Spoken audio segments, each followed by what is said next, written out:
Assalamualaikum warahmatullahi wabarakatuh. Halo guys, ketemu lagi di channel Nama Interior. Di video kali ini saya akan sharing tentang peluang usaha furnitur di desa ya guys. Jadi saya sendiri memulai usaha di desa itu sudah 4 tahun guys. Dan channel Nama Interior ini sudah 2 tahun.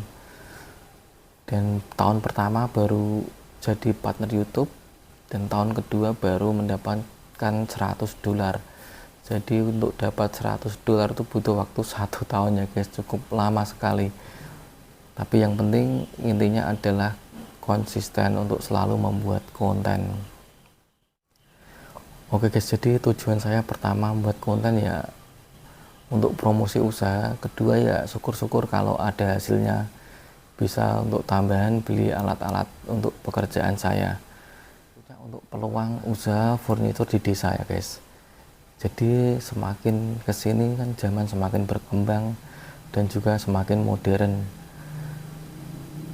Jadi perubahan pemilihan bahan furnitur sekarang di desa pun sudah mulai beralih ke triplek HPL ya guys, untuk kalangan kaum muda. Kalau untuk orang tua sebagian besar masih milih untuk di bahan kayu. Namun untuk keluarga yang muda-muda, yang baru-baru, biasanya tetap milih yang minimalis guys.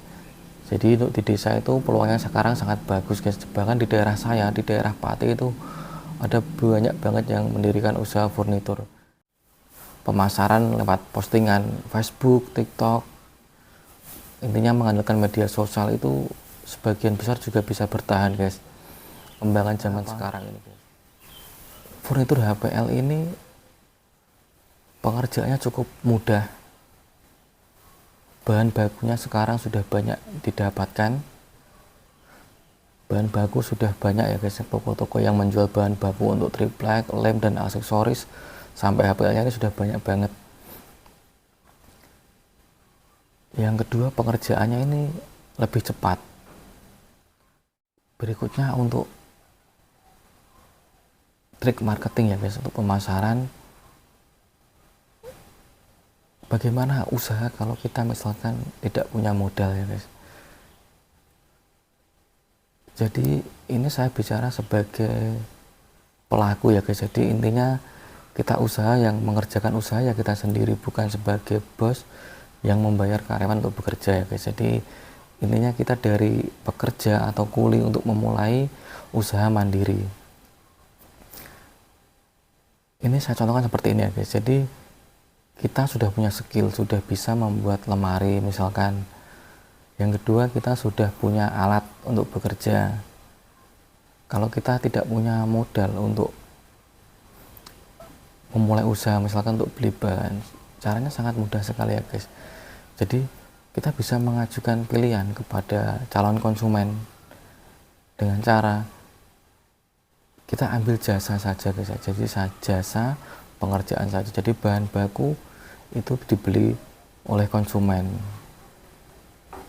Jadi kita bisa, misalkan kita pas survei lokasi, bisa menjelaskan, bisa menghitungkan berapa biaya. Misalkan kalau beli jadi borongan terima bersih per meter berapa, kalau dihitung beli bahan dan jasa nanti selisihnya harganya berapa. Jadi kita pertama memang harus cari pelanggan dulu ya guys, jangan mengejar keuntungan yang besar. Kalau bisa punya pelanggan dan cocok dengan kita, akhirnya dia pesan itu berlanjut terus ke kita, itu ya guys. Jadi intinya kita bisa menawarkan jasa pengerjaannya saja ya. Jadi kalau kita tidak punya modal yang banyak untuk memulai bisnis, jadi kita bisa, kalau biasanya guys dalam pengerjaan interior, kalau sudah deal nanti kan kita minta DP. Dan DP itu bermacam-macam tergantung kesepakatan. Ada yang DP-nya hanya sedikit, ada yang minta 25%, ada yang bahkan 50% pun ada.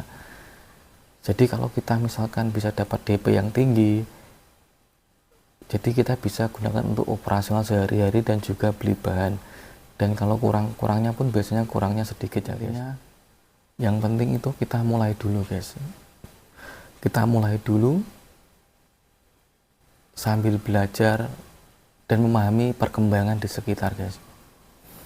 Jadi kita kan kalau sudah mulai berjalan nanti kan ketemu sendiri dengan kendalanya apa, nanti juga akan ketemu sendiri solusinya bagaimana seiring berjalannya waktu. Jadi kita nggak perlu takut untuk memulai bisnis, guys. Yang penting kita mulai dulu. Kalau kita ada usaha pasti ada jalan, harus punya keyakinan seperti itu ya, guys. Dan kita juga harus selalu punya keyakinan bahwa setiap orang itu pasti punya rezeki, dan rezeki itu sudah ditentukan. Yang penting usaha kita maksimal dan sungguh-sungguh, dan jangan pernah mengecewakan konsumen. Kita harus selalu menjaga amanah ya, guys. Berikutnya, bagaimana sih berbicara dengan konsumen supaya konsumen ini percaya kepada kita? Ya guys, transaksi, chatting di WA, kemudian berlanjut survei lokasi. Jadi ketika kita survei lokasi, kita bawakan sampel ya guys, triplek dengan ketebalan mulai 3 mili sampai semua yang dibutuhkan lah guys, triplek, kemudian katalog warna HPL. Jadi di situ kita jelaskan ya guys dengan detail, jangan sampai antara kita dan konsumen itu salah paham. Yang pertama, kita jelaskan bahannya, misalkan untuk bodinya itu ketebalan seperti ini 18 mili, untuk pintunya 18 mili, untuk dinding belakang 3 mili atau 6 mili. Jadi kita jelaskan secara detail. Dan juga untuk aksesorisnya kita berikan penjelasan, karena orang awam itu biasanya tidak tahu ya guys. Jadi kita jelaskan, misalkan kita pakai engsel slow motion, rel double track, seperti itu. Jadi kita jelaskan supaya konsumen pun punya pengetahuan tentang barang yang akan dia beli. Gitu ya guys. Jadi pertama kita jelaskan bahan-bahan yang kita gunakan. Yang kedua, kita berbicara apa adanya saja. Jangan melebih-lebihkan, jangan memuji diri sendiri, itu yang paling penting guys. Jadi kita bicara mengimbangi saja dengan sopan, dengan nada yang lebih rendah. Kalau sudah deal, kita bisa minta DP, bisa dengan memberikan kwitansi atau nota ya guys, sebagai tanda bukti. Dan kalau bisa, misalkan kita janji 2 minggu, ya harus 2 minggu jadi sesuai dengan kesepakatan. Oke ya guys, jadi itu kalau kita ketemu konsumen. Dan berikutnya untuk pemasaran ya guys, kalau untuk saya juga ini rumahnya di gang sempit di dalam desa, bukan di pinggir jalan besar. Jadi tiap hari ini orang yang lewat di depan saya ini jarang-jarang, karena jalannya sepi. Untuk trik marketing itu bagaimana guys? Jadi ya pertama kita manfaatkan marketplace lokal ya, misalkan Facebook itu kan ada biasanya grup pasar daerah, pasar-pasar daerah seperti itu.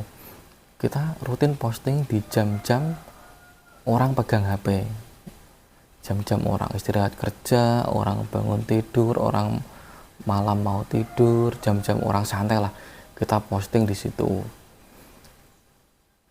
Kita juga buat halaman Facebook dan gunakan akun yang real. Jadi kalau bisa ya sekali-sekali ada siaran langsung, ada foto kita di lokasi pekerjaan kita. Jadi fotonya itu nggak cuman barang jadi, jadi bertahap, misalkan lemari masih mentah, proses melapisi HPL, itu semua kita posting di media sosial dan di share ke seluruh media sosial, grup-grup di daerah teman-teman sekitar ya. Jadi supaya kita butuh memperkenalkan diri, oh di sini loh ada orang bisa buat ini, di sini ada orang bisa buat ini, nggak perlu jauh-jauh gitu loh. Kadang orang itu nggak tahu kalau di dekatnya itu ada, karena memang kita malas untuk posting. Jadi yang penting itu ya guys. Jadi kalau posting pun jangan barang jadi saja, jadi prosesnya pun harus kita posting. Jadi orang itu tahu bahwa kita ini pekerjanya, bukan sekedar maklar atau sales gitu. Selalu ada peluang, itu pasti selalu ada.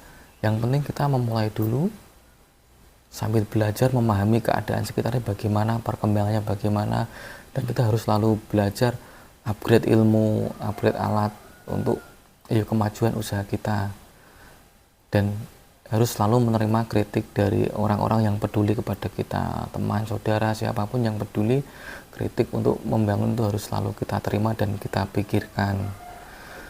Yang ketiga, pemasaran dari media sosial itu penting, makanya saya membuat channel YouTube. Salah satu tujuannya adalah untuk pemasaran. Jadi misalkan ada orang bertanya, kalau kecenset bagaimana, kita tinggal kasih link dan biar dia bisa lihat proses pengerjaannya sampai barang jadinya itu seperti apa. Jadi kita nggak usah menjelaskan panjang lebar, cukup diwakili dengan video tersebut.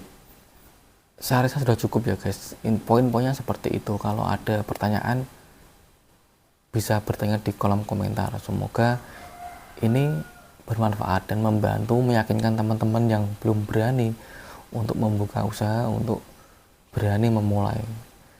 Jadi yang penting itu kita memulai dulu ya guys. Menurut saya kita harus memulai. Soalnya nanti sukses atau tidak itu urusan nanti. Kalau kita belum memulai, ya kita nggak bakalan tahu. Oke guys, jadi soal peluang. Jadi di desa pun peluangnya sudah ada.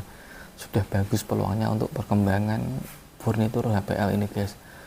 Nah, kita bisa lihat karena sekarang rumahnya sudah zamannya minimalis guys. Tentu nanti furniturnya itu mengikuti, apalagi untuk kaum yang muda-muda, di peluang sudah pasti ada. Yang kedua, trik marketing ya guys. Jadi trik marketing pun zaman sekarang mudah ya guys. Karena apa? Medsos itu sangat berdampak besar pada kehidupan masyarakat zaman sekarang.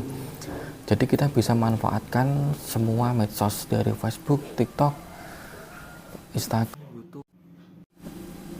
Dan tipsnya begini ya guys. Jadi kalau kita membuat, misalkan di Facebook itu kan ada grup-grup lokal ya guys, misalkan pasar daerah-daerah, ya kita posting di situ. Kalau bisa posting ya hasil pekerjaan kita, jadi ada prosesnya, dari mulai bahan masih mentah, pas pengeleman HPL dan barang jadi, pemasangan di lokasi. Jadi orang itu semakin yakin dengan pekerjaan kita. Yang kedua, di share seluruh grup-grup lokal, di share. Dan kalau kita posting usahakan melihat jam-jamnya guys. Jadi jam-jam orang pegang HP, misalkan bangun tidur, jam istirahat, siang, malam, intinya jam-jam orang pegang HP. Untuk tempat saya ini juga di desa ya guys, di gang sempit di desa, jadi jalan itu sepi, jarang orang lewat, hanya orang sekitar sini saja. Tapi alhamdulillah bisa bertahan sampai sekarang. Jadi pertama kita juga selalu punya keyakinan bahwa setiap usaha itu pasti ada jalan, dan setiap orang itu pasti punya rezeki. Tidak perlu kita iri dengan rezeki lain, yang penting kita fokus pada diri kita sendiri ya guys, fokus pada usaha kita. Yang kedua, trik untuk masyarakat, kalau kita chatting dengan konsumen ya guys, jadi usahakan kalau kita konsultasi itu dengan bahasa yang halus, dengan kata-kata yang sopan ya guys. Jangan kita kalau terbiasa bicara sama temen itu ya jangan disamakan seperti itu. Harus bicara yang bagus lah, ya seperti itu. Video kali ini semoga bermanfaat. Jangan lupa dukung terus channel ini, dan semoga kita semua sukses. Wassalamualaikum warahmatullahi wabarakatuh.